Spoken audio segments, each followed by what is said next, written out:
Hello everyone, welcome to UPSC navigator. हम आपके लिए एक इनिशिएटिव लेकर आए हैं जिसका नाम है निर्वाणा सीरीज। अब ये निर्वाणा सीरीज है क्या? इस निर्वाणा सीरीज में हम क्या करने वाले हैं? इस निर्वाणा सीरीज में हम सीडीएस, सीएपीएफ, एनडीए, सीएससी, है ना, और भी जो अदर यूपीएससी के एग्जाम होते हैं, ठीक है, उनके जो पीवाईक्यू हैं उनका एनालिसिस करेंगे। ये जो हम एनालिसिस करेंगे इससे आप यूपीएससी की थीम आइडेंटिफाई कर पाएंगे, ठीक है, इंपॉर्टेंट टॉपिक्स आइडेंटिफाई कर पाएंगे। ओके। और ये जो हम एनालिसिस करेंगे इसमें हम वैल्यू एडिशन भी करेंगे। जो भी क्वेश्चन है, ठीक है, क्वेश्चन के जो 4 ऑप्शन है उसमें भी हम देखेंगे कि ये 4 ऑप्शन का आंसर क्या हो सकता है, ठीक है।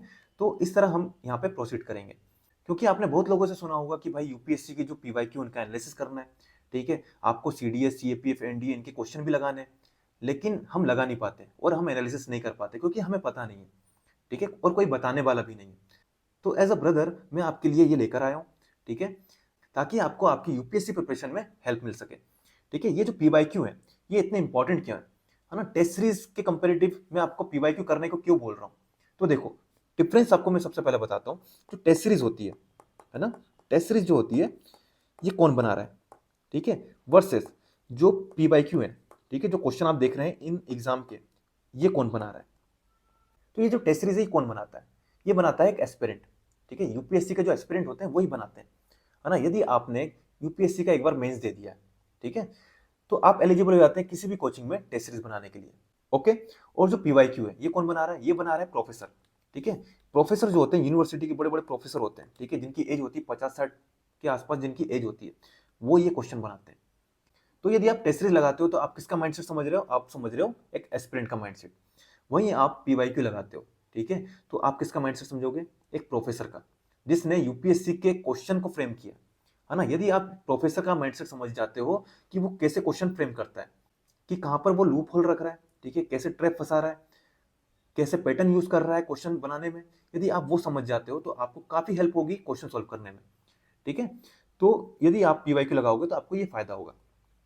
और जो पीवाईक्यू होते हैं ये आपको रियल एग्जाम में भी रिपीट होते हुए दिखेंगे। लेकिन वही हम बात करें टेस्ट सीरीज की, तो टेस्ट सीरीज के क्वेश्चन कभी भी रियल एग्जाम में आपको देखने को नहीं मिलेंगे, है ना। तो ये फर्क होता है टेस्ट सीरीज में और पीवाईक्यू में। तो ये जो सीडीएस, सीएपीएफ, एनडीए और सिविल सर्विसेज एग्जाम के जो क्वेश्चन है ये रिपीट कैसे होते हैं, ठीक है, वो प्रूफ के साथ मैं आपको बताऊंगा, ठीक है। ये कुछ एग्जाम्पल लेकर आया हूं मैं आपके लिए, ठीक है। और ये बताने से पहले मैं आपको बता देता हूं कि ये जो निर्वाणा सीरीज है इसमें हम क्या करने वाले हैं। पीवाईक्यू का एनालिसिस तो करेंगे लेकिन किस तरह करेंगे, है ना, वो भी आपको जानना जरूरी है। तो देखो, इस तरह आपको एक टेस्ट पेपर मिलेगा, ठीक है, जिसमें 100 क्वेश्चन होंगे। जैसे आप सेक्शनल टेस्ट लगाते हो, है ना, यदि आप हिस्ट्री के सेक्शनल टेस्ट लगाते हो किसी कोचिंग का, तो आपको वहां पे कितने क्वेश्चन मिल रहे हैं? 100। उसी तरह आपको यहाँ पे मिलेंगे। ओके। जैसे हिस्ट्री है तो हिस्ट्री के 100 क्वेश्चन एक साथ, ठीक है, सेक्शनल टेस्ट की तरह। यदि आपको यहाँ पे मैं 10 टेस्ट देता हूँ हिस्ट्री के, तो आपको कितने क्वेश्चन मिल गए? 1000 क्वेश्चन। किसके? सिर्फ हिस्ट्री के। यदि आपने हिस्ट्री के 1000 क्वेश्चन, वो भी रिलेवेंट क्वेश्चन, जहां से यूपीएससी एग्जामिनर ने क्वेश्चन बनाए, है ना, यदि आपने ये क्वेश्चन कर लिए तो इससे बाहर क्या ही आएगा, ठीक है। तो टेस्ट सीरीज लगाने से अच्छा आप ये लगाइए, ये ज्यादा आपको हेल्प करेगा। तो देखो, ये जो क्वेश्चन है इनको हम किस तरह सॉल्व करेंगे, है ना, वो बताने से पहले मैं आपको बता देता हूँ कि ये जो क्वेश्चन रिपीट कैसे होते हैं, तभी आपको पता चलेगा इसकी रिलेवेंस, ठीक है। ऐसे आपको समझ में नहीं आएगा कि भाई हम ये पीवाईक्यू क्यों लगाएं। लेकिन यदि आपको मैं बताऊं कि ये क्वेश्चन किस तरह रिपीट होते हैं, तब आपकी एक बेहतर समझ बन पाएगी, है ना। तो सबसे पहले हम देखते हैं कि क्वेश्चन रिपीट कैसे होते हैं। एनडीए 2024 में क्वेश्चन आया हुआ था, ठीक है, वाय भारत मीटर्स। सीएससी 2024 में क्वेश्चन आया हुआ था, वाय भारत मीटर्स। उसके बाद देखिए एनडीए 2023 में क्वेश्चन आया हुआ था, ठीक है, कौन सा इसमें से कॉन्स्टिट्यूशनल कमीशन नहीं है। सीएससी 2023 में पूछा how many of the above are constitutional bodies, ठीक है, सेम क्वेश्चन यहाँ पर पूछा गया। उसके बाद देखिए सीडीएस 2006 में क्वेश्चन आया हुआ था कि by which one of the following act did the governor general of Bengal become the governor general of India. Same question अब देखिए सीएससी 2023 में क्वेश्चन पूछा गया। उसके बाद देखिए सीएपीएफ 2010 का एक क्वेश्चन है, आर्टिकल 356। यहाँ पर देखिए आर्टिकल 356 जो स्टेटमेंट है ना, यहाँ पर आप देखिए एज इट इज पूछी गई है। फिर देखिए सीएससी 2019 में क्वेश्चन आया हुआ था विष्टि के ऊपर। सीएपीएफ 2017 में क्वेश्चन था गुप्ता पीरियड का, ये विष्टि देखिए। उसके बाद देखिए सीडीएस 2022 में क्वेश्चन आया हुआ था कोवैक्सीन, कोविशील्ड, स्पुतनिक। सीएससी 2022 में क्वेश्चन आया हुआ था कोविशील्ड, स्पुतनिक, कोवैक्सीन। और देखिए सीएपीएफ 2015 में क्वेश्चन आया हुआ था अमर सिम्हा। सीएससी 2020 में क्वेश्चन आया हुआ था अमर सिम्हा, ठीक है। एनडीए 2009 में क्वेश्चन आया हुआ था अमर सिम्हा। ओके। तो ये कुछ क्वेश्चन थे प्रीवियस ईयर के जो बार बार रिपीट हो रहे हैं, आपने देख लिया। इसके अलावा भी बहुत सारे क्वेश्चन हैं, लेकिन सबको हम यहाँ पर लेकर नहीं आ सकते, है ना, काफी लंबी वीडियो हो जाएगी। लेकिन 2025 के क्वेश्चन दिखाना काफी जरूरी है ना, तो वो मैं आपको दिखाता हूँ वो कैसे रिपीट हो। ये 2025 का क्वेश्चन है, क्वेश्चन नंबर 86। फर्स्ट स्टेटमेंट देखिए, ये एज इट इज यहाँ से उठाई गई स्टेटमेंट है ना। और यहाँ पर देखिए प्रेसिडेंट की जो पार्डनिंग पावर है उससे रिलेटेड ये स्टेटमेंट आप देख सकते हैं, है ना। यहाँ पर आप देखिए पार्डनिंग पावर से रिलेटेड ये क्वेश्चन है। तो पार्डनिंग पावर से और कैसी स्टेटमेंट बन सकती है, तो ये क्वेश्चन आप लगा के समझ सकते हैं। CAPF 2018 का ये क्वेश्चन है ना, CDS 1 2015 का ये क्वेश्चन है। तो PYQ लगाने से हमको ये भी समझ में आ रहा है कि कौन सा टॉपिक इंपॉर्टेंट है ना। प्रेसिडेंट इंपॉर्टेंट, प्रेसिडेंट के अंदर क्या इंपॉर्टेंट है, तो आप उसको अच्छे से प्रिपेयर कर सकते हो। और दिखाता हूं मैं आपको, जैसे ये देखिए, इसकी फर्स्ट स्टेटमेंट जो है ये यहाँ से उठाई गई है। सेकंड स्टेटमेंट के बारे में पॉलिटिकल पार्टी कॉन्स्टिट्यूशन में मेंशन है या नहीं है, तो पॉलिटिकल पार्टी के ऊपर भी क्वेश्चन पूछे गए। जब आप ये क्वेश्चन लगाओगे, है ना, इसका वैल्यूएडिशन करोगे तो आपको समझ में आएगा पॉलिटिकल पार्टी का कॉन्स्टिट्यूशन में कोई मेंशन नहीं है ना। एक क्वेश्चन यहाँ भी है पॉलिटिकल पार्टी से रिलेटेड, है ना। अब पॉलिटिकल पार्टी के ऊपर यहाँ पर यूपीएससी ने क्वेश्चन पूछा, ओके, कि ये कॉन्स्टिट्यूशन में मेंशन है या नहीं है। अब यदि यूपीएससी को क्वेश्चन पूछना होगा पॉलिटिकल पार्टी के ऊपर, तो वो कैसे पूछेगा। नेशनल पार्टी जो रिकॉग्नाइज की जाती है ना, उसके ऊपर क्वेश्चन पूछेगा। ओके, तो ये दोनों क्वेश्चन उसी के ऊपर बने हुए हैं। और दिखाता हूं मैं आपको, ये देखिए पंचायत के ऊपर क्वेश्चन है। तो फर्स्ट स्टेटमेंट जो आपकी ये है, सेकंड स्टेटमेंट आपकी ये है, थर्ड स्टेटमेंट आपकी ये है। और दिखाता हूं मैं आपको, फर्स्ट स्टेटमेंट ये है, सेकंड स्टेटमेंट ये है, थर्ड स्टेटमेंट ये है, ठीक है। और दिखाता हूं मैं आपको, फिफ्थ शेड्यूल के ऊपर ये क्वेश्चन पूछा गया। फिफ्थ शेड्यूल इंपॉर्टेंट थीम है, यह हमें PYQ से देखने को मिलता है। ओके, यहाँ पर देखिए जोनल काउंसिल, ठीक है, यहाँ जोनल काउंसिल के ऊपर क्वेश्चन बने हुए हैं, ये आप देख सकते हैं। फर्स्ट स्टेटमेंट आपकी ये है, सेकंड स्टेटमेंट आपकी ये है। और दिखाता हूँ मैं आपको, ऑप्शन 1 आपका ये रिपीट हुआ है, ऑप्शन 2 आपका ये रिपीट हुआ है, ठीक है। और मैं आपको दिखाता हूँ, हिस्ट्री की बात करें तो ये देखिए सेल्फ रिस्पेक्ट मूवमेंट, है ना, तो ये देखिए। उसके बाद देखिए मोहनजोदारो के ऊपर एक क्वेश्चन है, ठीक है, डांसिंग गर्ल के बारे में पूछा गया। या मोहनजोदारो ऑप्शन में मैंने यहाँ पर वैल्यू एडिशन करवाया हुआ है डांसिंग गर्ल का, ठीक है। फाइयान के ऊपर ये क्वेश्चन पूछा गया, ये फाइयान के ऊपर क्वेश्चन आया हुआ है, वैल्यू एडिशन करवाया हुआ है, ठीक है। यहाँ पर देखिए फाइयान के ऊपर क्वेश्चन है, ये फाइयान के ऊपर क्वेश्चन है। तो फाइयान के ऊपर एक नॉर्मल सा क्वेश्चन पूछा यूपीएससी ने अभी, कि ये किसके टाइम पर आया हुआ था, है ना। अब यदि और एडवांस यदि यूपीएससी क्वेश्चन पूछना है तो वो कैसे पूछ सकता है। यहाँ आप देखिए NDA 1 2009 में ये क्वेश्चन आया हुआ था, ठीक है। यहाँ पर आप देखिए CDS 1 2016 में क्वेश्चन आया हुआ था, NDA 2 2018 में क्वेश्चन आया हुआ था, है ना। CDS 1 2009 में क्वेश्चन आया हुआ था। तो इन क्वेश्चन को देखकर आप आने वाले क्वेश्चन को प्रिडिक्ट कर सकते हैं कि यूपीएससी और कैसे क्वेश्चन पूछ सकता है। ये देखिए non cooperation movement, first statement आपकी ये दी गई है, सेकंड स्टेटमेंट आपकी ये दी गई है। और देखिए अग्रहटा, यहाँ पर देखिए CSE 2016 में क्वेश्चन पूछा था। ज्योग्राफी का ये क्वेश्चन देखिए, स्टेटमेंट 1 ये रिपीट हुई है, स्टेटमेंट 2 आपकी ये रिपीट हुई है। एंडीज माउंटेन, यहाँ पर देखिए एंडीज माउंटेन के ऊपर क्वेश्चन पूछा गया। ओके, नाटो के ऊपर यहाँ देखिए, नाटो के ऊपर क्वेश्चन पूछा है CDS 1 2012 में, NDA 2024 में। अब नाटो के ऊपर यूपीएससी 2025 में क्वेश्चन पूछने वाला है, ये आपको कैसे पता चलेगा। जब आपने NDA 2024 का क्वेश्चन लगाया तो समझ में आया कि यार यूपीएससी अभी किस पर फोकस कर रहा है ना, करंट में क्या चल रहा है। तो करंट में नाटो चल रहा था, तो यूपीएससी ने 2025 में CSE में पूछ लिया नाटो। ओके, इकोनॉमी में देखिए कैपिटल रिसीट के ऊपर क्वेश्चन पूछा है, ठीक है। रेवेन्यू रिसीट्स के ऊपर क्वेश्चन पूछा है। डिसइन्वेस्टमेंट किसमें इंक्लूड होता है, क्योंकि देखिए डिसइन्वेस्टमेंट के ऊपर ये पूछा गया है ना, किसका पार्ट है, तो ये क्वेश्चन आप देख सकते हैं। उसके अलावा ये आप क्वेश्चन देखिए, ये जो है यदि आपने ये क्वेश्चन लगाया है, फॉर्मूला आपको याद है, तो ये दोनों क्वेश्चन आपसे इजीली बन जाएंगे। और दिखाता हूँ मैं आपको, फाइनेंस कमीशन के ऊपर ये क्वेश्चन है, ठीक है, ये आ चुका है फाइनेंस कमीशन के ऊपर। तो ये कुछ क्वेश्चन दिखाए मैंने आपको 2025 के जो रिपीट हुए हैं। तो अब आपको समझ में आ रहा होगा कि जो यूपीएससी के अदर एग्जाम के क्वेश्चंस हैं वो कितने रिलेवेंट है ना। आप फालतू में जो किसी भी रैंडम कोचिंग की टेस्ट सीरीज लगाते हो, उसकी जगह आप यदि ये लगाओगे तो इतनी मैं आपको श्योरिटी दे रहा हूँ, यदि आपने यूपीएससी के जो अदर एग्जाम के क्वेश्चंस लगा दिए, ठीक है, अच्छे से लगाएं, तो आपका सिलेक्शन कोई नहीं रोक सकता। क्योंकि जब आप ये क्वेश्चंस लगाओगे ना, आपका पढ़ने का तरीका चेंज हो जाएगा। ओके, तो चलो अब आगे देखते हैं। देखो ये जो सीरीज है निर्वाणा सीरीज, इसमें हम किस तरह क्वेश्चन को सॉल्व करेंगे, सबसे पहले वो देखते हैं। तो सबसे पहला क्वेश्चन देखो, ये जो क्वेश्चन है ये CDS में पूछा गया है ना। CDS जो है वो साल में 2 बार होता है, CDS 1 एंड CDS 2। और ये जो क्वेश्चन है ये CDS 2 में 2016 में पूछा गया, ठीक है। क्वेश्चन क्या है, the water frame of Richard Arkwright was a device for, ठीक है, इसका आंसर क्या है, producing strong thread of yarn. अब देखो यदि हमने सिर्फ इसका आंसर लगाया तो इससे हमको क्या पता चलेगा कि ये जो डिवाइस है ना, ये किस काम आती है, producing strong thread of yarn. हमको सिर्फ इतना पता चल रहा है, लेकिन यदि इस क्वेश्चन का हम वैल्यू एडिशन करते हैं तो इससे क्या होगा, हमारा नॉलेज बेस बढ़ेगा, और ये जो नॉलेज बेस बढ़ेगा वो आपको यूपीएससी के एग्जाम में ऑप्शन को एलिमिनेट करने में काफी काम आएगा। ठीक है, तो देखो जो वाटर फ्रेम है ना, ये जो वाटर फ्रेम है इसका इन्वेंशन कब हुआ था, इन्वेंटेड इन 1769। ठीक है, अब ये जो वाटर फ्रेम है ये क्या है, एक स्पिनिंग मशीन है, स्पिनिंग मशीन है। ठीक है, जिसको पावर किससे मिल रही है, पावर मिल रही है वाटर से। ठीक है, अब ये दो इंफॉर्मेशन हमारे लिए सफिशिएंट है।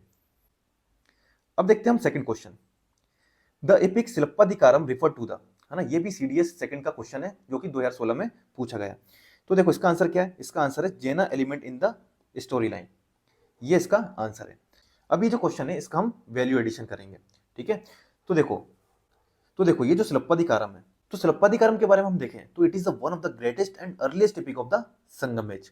ठीक है, तो संगम एज, अब संगम एज का टाइम पीरियड क्या था, ये था 3 century BCE to 3 century CE, तो ये इसका टाइम पीरियड था। ठीक है, संगम एज का। सेकंड पॉइंट क्या हमारा, जो शिल्पाधिकारम है ना, इसको किसने लिखा है, रिटन बाय इलांगो एदिगल। ठीक है, अब बात करें जो शिल्पाधिकारम है, ये बेस्ड है किस पर, लव स्टोरी पर, लव स्टोरी पर। किसकी लव स्टोरी पर, कनगी एंड कोवलन। ठीक है, कोवलन, इनकी लव स्टोरी पर ये बेस्ड है। ये देख लिया हमने शिल्पाधिकारम के बारे में, जो कि एक तमिल लिटरेचर है ना। शिल्पाधिकारम के अलावा और भी तमिल लिटरेचर है। ठीक है, उन तमिल लिटरेचर को भी हम देख लेते हैं। फर्स्ट कौन सा है, शिल्पाधिकारम। ठीक है, जिसके बारे में हमने ऊपर देख लिया है, इसको किसने लिखा था, इलांगो एडिगल ने। ठीक है, सेकंड है तोलकपियम। ठीक है, ये क्या है, ये है तमिल ग्रामर।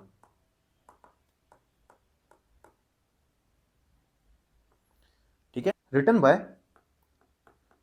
तोलकपियर। ठीक है, ये हो गया आपका दो लिटरेचर हमने यहाँ पे देख लिया। थर्ड का नाम क्या है, मनी मेकलाई। ठीक है, ये भी क्या है, ये भी लव स्टोरी है। ठीक है, रिटन बाय सतनार, सतनार। ठीक है, इनके द्वारा ये लिखी गई है। फोर्थ कौन सी है, फोर्थ कौन सी है, थिरुकुरल। ठीक है, थिरुकुरल। ठीक है, इसको किसने लिखी थी, थिरुवल्लुर ने, थिरुवल्लुर ने। तो ये हो गई आपकी संगम एज में तमिल लिटरेचर की। ठीक है, तो ये पॉइंट आपको याद रखना है। तो ये हो गया हमारा वैल्यू एडिशन, इसको आप अपने नोट्स में लिख लीजिए। और ये जो पीडीएफ है ना, इसी तरह की पीडीएफ मैं आपको प्रोवाइड भी कर दूंगा। यदि आप नोट्स नहीं बना पा रहे तो आप इसको भी रिफर कर सकते हैं। अब देखिए थर्ड क्वेश्चन क्या है हमारा, राक्षस टाइप ऑफ मैरिज, है ना, ये क्या है, तो ये क्या है, मैरिज बाय कैप्चर। अब बात करें मैरिज बाय कैप्चर जो है, ये राक्षस टाइप ऑफ मैरिज है। लेकिन ये जो परचेस वाली है, ये डाउरी वाली है और सिडक्शन वाली है, ये किस टाइप की मैरिज है ना, तो ये हमको देखना पड़ेगा। तो ये जो परचेस वाली होती है इसको हम क्या बोलते हैं, असुरा। ठीक है, असुरा। ठीक है, सेकंड जो कैप्चर वाली है इसको तो हमने देख लिया है, इसका क्या नाम है, राक्षस टाइप ऑफ मैरिज। थर्ड देखिए जो डाउरी वाली मैरिज है, ये प्रैक्टिस तो होती थी लेकिन इसको एक्सप्लिसिट क्लासिफाई नहीं किया गया है किसी भी टाइप ऑफ मैरिज में, है ना, तो ये कहीं भी ऐसा क्लासिफाइड नहीं किया गया है। फोर्थ ऑप्शन है हमारा सिडक्शन टाइप ऑफ मैरिज, है ना, ये किसका टाइप है, ये गंधर्व। अभी जो गंधर्व इसमें क्या होता था, लव मैरिज। ठीक है, लव मैरिज जो होती थी वो कहां किस में होती थी, गंधर्व में। तो ये हो गया आपका four type of marriage. Fourth question देखिए किस पर है, हड़प्पन साइट्स पे, है ना। फर्स्ट ऑप्शन देखिए यहाँ पे, road were not always absolutely straight and did not always cross one another at right angle.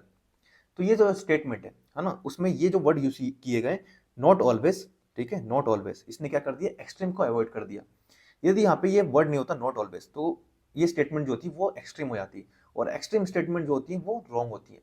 तो देखिए यूपीएससी एग्जामिनर किस तरह स्टेटमेंट फ्रेम करता है, ठीक है, इसी तरह की स्टेटमेंट सीएससी के एग्जाम में, हमारा जो आईएएस का एग्जाम होता है उसमें भी यूज की जाती है ना। तो हमको पहचानना है कि एक्सट्रीम स्टेटमेंट किस टाइप की है, ठीक है, जेनरिक स्टेटमेंट किस टाइप की है। यदि ये स्टेटमेंट ऐसी होती, road were always absolutely straight and did always cross one another at right angle, तो ये स्टेटमेंट क्या होगी, एक्सट्रीम, कि ऐसा होता ही होता था। लेकिन इसमें नॉट ऑलवेज कर दिया, तो इसका मतलब क्या हो गया कि भाई स्ट्रेट तो होती थी लेकिन कभी कभार नहीं भी होती थी, है ना, कहीं कहीं पर मिला है कि स्ट्रेट नहीं थी और कहीं कहीं पर वो राइट एंगल भी नहीं थी। तो ये क्या कर दिया, एक्सट्रीम को अवॉइड कर दिया, तो ये स्टेटमेंट यहां पर सही है। सेकंड देखिए, a striking feature is the uniformity in the average size of the brick for house and for city wall, ठीक है, तो यूनिफॉर्मिटी थी, है ना, ये तो हमने बेसिक पढ़ा भी है हमारी एनसीईआरटीज में। तो ये स्टेटमेंट सही है, तो आंसर क्या हो जाएगा, सी।